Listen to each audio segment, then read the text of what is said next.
اب محسن نقوی کی جانب سے آج ایک پریس کانفرنس کی گئی، دھمکیاں لگائیں گی، وارننگ دی گئی. کہتے ہیں کہ عمران خان کے لیے ابھی تک تو امریکہ سے کوئی کال نہیں آئی. ہم پی ٹی آئی سے درخواست کریں گے کہ وہ 8 فروری کو جلسہ نہ کریں. میرا تو 26 نومبر کو بھی یہی موقف تھا. اگر وہ نہیں کریں گے تو دھمکی دے رہے ہیں، آگے سے نہیں بولے. کہتے ہیں کہ میں نے 26 نومبر کو بھی منع کیا تھا، آج بھی منع کر رہا ہوں، اگر وہ نہیں کریں گے تو گولیاں نہیں چلیں گی. اب وہی محسن نقوی جو دھمکیاں دے رہا تھا اور رونت بھرے لہجے میں بول رہا تھا، اس پر ایک رپورٹر نے سوال پوچھا. رپورٹر نے پوچھا کہ اگر امریکہ سے بانی P T I Imran Khan کے لیے کال آئی تو مان لیں گے یا انکار کریں گے؟ اس پر محسن نقوی نے ٹھینگا دکھایا کہ ہماری جرت ہے، ہم اتنے جوگے ہیں کہ انکار کریں. یعنی جواب نہیں تھا، بس خاموشی سے دکھایا کہ ہم کچھ نہیں کریں گے. محسن نقوی تو عینی شاہد ہے نا، جیسے کسی واقعے کے کوئی عینی شاہد ہوتے ہیں. یہاں سے یہ بھاگے بھاگے ٹکٹ لے کر ڈونلڈ ٹرمپ کی تقریب حلف برداری میں شرکت کے لیے پہنچے. اگلوں نے گیٹ کے اندر بھی نہیں جانے دیا، اور جن سے تصویر بنانے کے لیے تلوے چاٹے اور کہا کہ سر آپ کا میں بہت بڑا فین ہوں، ذرا گوری چمڑی والے آپ ہیں، آئیں آپ کے ساتھ ایک فوٹو بنوانی ہے. فوٹو والوں نے کہا فری عمران خان کو رہا کرو. اب قیدی نمبر 804 کا بھی اڈیالہ جیل سے پیغام آیا ہے، خاص کر کے 8 فروری کو لے کر، کیونکہ آج 2 فروری ہے اور تیاریاں پی ٹی آئی نے میں نے آپ کو بتایا کہ شروع کر دی ہیں.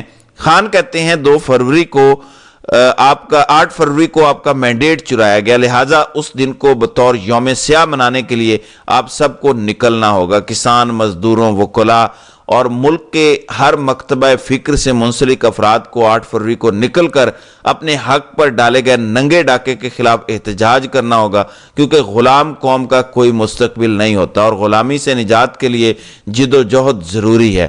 8 فروری کو اس قوم کا مینڈیٹ چرا کر ملک کو اندھیروں میں دھکیلا گیا. پاکستانی قوم نے تمام تر مشکلات کے باوجود جوک در جوک نکل کر انصاف کے حق میں ووٹ ڈالا، تحریک انصاف کے حق میں ووٹ ڈالا، مگر آپ کے ووٹ کو پیروں تلے روند کر جمہوریت پر شب خون مارا گیا. ملک میں جمہوریت کے ہاتھ پاؤں باندھ کر انسانی حقوق کی دھجیاں بکھیری گئیں. اوورسیز پاکستانی جمہوریت کی بحالی تک ترسیلات زر میں کمی لا کر اپنے احتجاج ریکارڈ کروائیں. یعنی وہ جو خان نے سول نافرمانی کا کہا ہے، جمہوریت بچانے کے لیے انصاف ناگزیر ہے. 9 مئی اور 26 نومبر کے واقعات پر جوڈیشل کمیشن کا ہمارا مطالبہ اسی لیے ہے تاکہ ان واقعات کے متاثرہ افراد اور خاندانوں کو انصاف مل سکے. اس حوالے سے خان نے لمبی چوڑی گفتگو کی ہے. کہتے ہیں الیکٹرانک میڈیا اور سوشل میڈیا پر پابندی لگا کر ملک کو اربوں کا نقصان پہنچایا جا رہا ہے.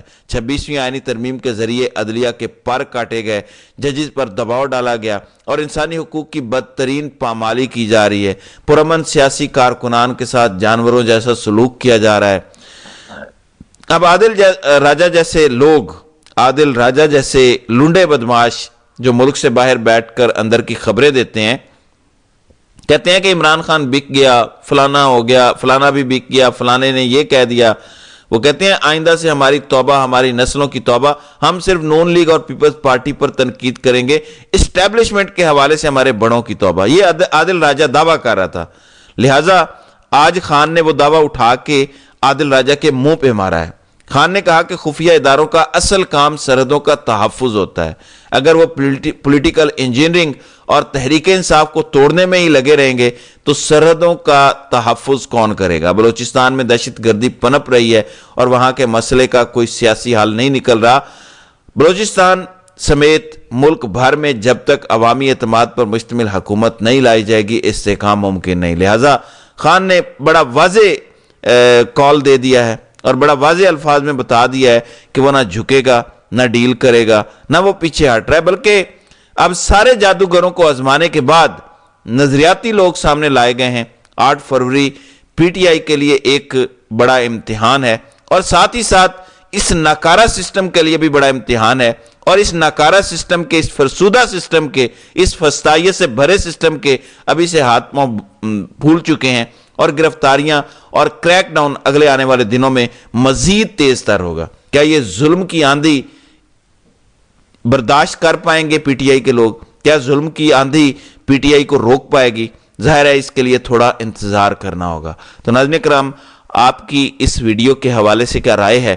آپ اپنی رائے کا اظہار کامنٹ سیکشن میں ضرور کیجیے گا۔